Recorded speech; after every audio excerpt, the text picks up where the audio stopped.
kesibukan yang luar biasa yang seperti dipaparkan oleh Bapak, bagaimana guru-guru SMA Negeri 11 Samarinda dalam menangani siswa di sekolah. Silakan Pak. Terima kasih Ibu penanya yang baik. Pertanyaannya sangat bagus sekali. Memang yang hadir ini orang-orang hebat semua. Saya ini berusaha untuk hebat Bu, masih istilahnya itu banyak belajar. Cara menangani ketika kami menjadi sekolah penggerak, kami memang membentuk tim Bu. Teamwork ini yang kami utamakan. Jadi cara menangani siswa pada saat persiapan sekolah penggerak tentunya melibatkan seluruh lini, baik itu manajemen yang bersifat unsur kurikulum, kesiswaan maupun tenaga administrasi. Tapi kami ini kan sekolah biasa-biasa, makanya kami menggunakan sumber daya yang ada. Contoh, kalau sebelum menjadi sekolah penggerak Bu, BK itu tidak berfungsi seperti sekarang. Tapi karena sekolah penggerak, akhirnya Ibu, BK itu kami fungsikan. Yang pertama kami libatkan dalam hal seperti yang praktek baik Ibu dari mana tadi tes diagnostik non kognitif, yaitu survei lingkungan belajar. Kami dapat data. Baru kami libatkan untuk tes minat baca bakat. Kami libatkan tes atau asesmen diagnostik kognitif untuk mengetahui data murid kami seperti apa tingkat sebelum pembelajaran dimulai. Kesibukannya adalah pertama adalah mengubah mindset guru yang kenapa sih kok kurikulum harus berubah, kan begitu. Secara persepsi pertama kami susah mengubah mindset guru, apalagi guru-guru kami yang zona nyaman 50 ke atas. Ngapain sih kita sibuk-sibuk ikut sekolah penggerak, kan begitu kami jelaskan. Kita ini sekolah kecil, kapan kita menjadi sekolah yang menjadi bagian daripada perubahan kurikulum. Makanya saya nekat tes itu, tapi minta izin sama semua tim. Untuk mengatasi kesibukan begitu banyaknya kegiatan, ya tentunya kita pahami dulu teman-teman. Inilah apa kurikulum merdeka itu. Insya Allah yang awalnya Ibu, penanya maupun yang lain, yang ditakutkan guru-guru adalah faktor sertifikasi, faktor insentif, faktor kekurangan jam. Namun itu semua tersanggahkan bahwa dengan ikut kurikulum merdeka di sekolah penggerak ini, yang dulu namanya itu program PSP gitu aja, kurikulumnya masih belum sepakati namanya, ada prototipe, ada kurikulum darurat, akhirnya kurikulum merdeka, itu kita sadarkan, kita ajak untuk berbuat, untuk beraktivitas. Namun tantangannya adalah yang paling banyak menghalang di hadapan adalah membuat perangkat ajar yang baru, yaitu membuat ATP, membuat modul ajar yang tuntutannya adalah modul ajar itu setiap kelas beda, setiap anak beda. Oleh karena itu, untuk mengatur kesibukan yang seperti ini, kami coba dengan anggaran dana penggerak Bu, kami lakukan pemetaan. Perlu apa? Oh, perlu lokakarya, perlu workshop, perlu diseminasi. Lalu siapa narasumbernya? Kami undanglah para yang ahlinya, ditambah dengan teman-teman yang sudah tatar tingkat nasional. Dengan kesibukan yang luar biasa di sekolah penggerak, kami memang mengakui Bu, sangat lelah sekali keluhan guru. Tapi saya katakan inilah ladang amal kita. Ladang amal kita adalah kita ini bukan aktor utama di kelas, guru.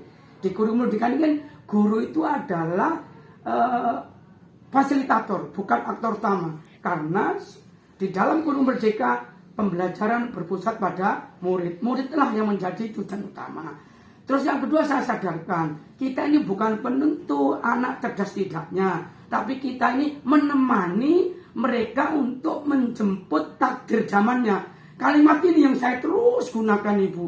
Kalau guru-guru mengeluh dengan kesibukan ini, berarti guru tidak siap menjadi bagian daripada teman murid, bagian dari fasilitator untuk menjemput takdir zamannya murid. Di mana kita akan dinilai, proses kita ini akan dilihat 3 tahun yang akan datang. 3 tahun yang akan datang ini murid kita ada perubahan yang signifikan dibanding apabila SMA 11 tidak ikut sekolah penggerak Ibu. Memang kami ini bukan sekolah RSBI Bu, kami bukan sekolah sehat, kami hanya sekolah adiwiyata nasional, juara 2 nasional. Namun itu tahun 2015 kami rombelnya kecil, murid kami cuma 600.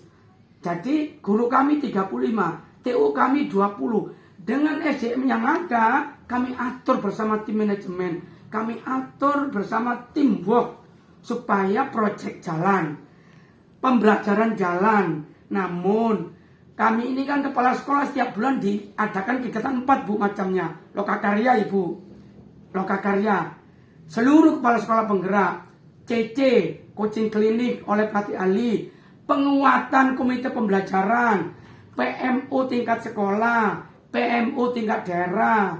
Yang kedua kami dimonet hingga kesulitan-kesulitan kesibukan guru lambat laun memahami. Oh ternyata 1 tahun tuh baru terasa. Oh enak ikut sekolah penggerak, kenapa tahu duluan.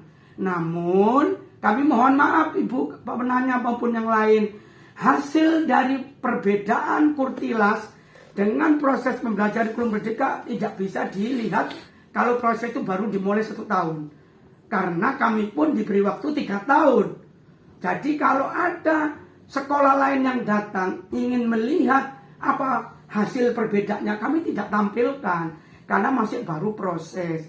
Karena kurikulum merdeka ini di sekolah penggerak tumbuh dan berkembang, yaitu bersifat organik. Kami setiap minggu dibimbing, ada kesulitan kami diberi masukan, dibintek. Tapi kalau harapan Ibu penanya maupun yang lain ingin membedakan yang nyata antara sekolah penggerak yang menyelenggarakan kurikulum merdeka di pertama, maka harus membuka itu link di dalam PMM. Jadi harus mempelajari dulu modul-modul yang ada, video kreatif dan sebagainya. Di situ sudah ditampilkan semua contoh-contoh berbagai praktek baik termasuk milik kami. Kami punya kewajiban harus mengekspos apa saja yang kami lakukan. Mungkin dari pihak penanya, dari saya itu Ibu, mudah-mudahan bisa memberikan pencerahan. Sekali lagi kami memohon maaf jika memang belum begitu progresnya, karena kami disadari oleh tim Monep dari Jakarta itu ini proses Pak, tapi sudah cukup bagus kalau prosesnya berproses terus, artinya itu meningkat gitu loh. Kalau data kami dari siswa Ibu moderator dan Ibu penanya, ketika pertanyaan kami lontarkan kepada seluruh pengurus kelas, sudah menyenangkan tidak pembelajaran di kelasmu? 70% Bu mengatakan menyenangkan. Berarti sudah prinsip kurikulum dapat sudah 75%. Saya tanya lagi, berapa persen guru-guru yang tidak berbasis IT? 25%. Tak suruh nyebutkan guru usia berapa? Mayoritas usia 50 ke atas yang tidak berbasis IT. Dia selalu menggunakan WA, menggunakan LKPD manual. Tapi guru-guru kami yang 50 ke bawah sudah menggunakan IT Bu, baik pada saat pembelajaran online maupun pada saat pembelajaran offline yang kurang lebih 4 bulan. Mungkin itu aja Ibu, mudah-mudahan bisa memuaskan penanya dan bisa menjadi wacana untuk yang lain, bahwa jangan takut ikut di dalam perubahan ini, insya Allah hikmahnya ada. Ya, terima kasih Pak Ahmad Wasis, luar biasa jawaban yang sudah diberikan kepada Ahmad Wasis dengan memotivasi teman-teman semuanya.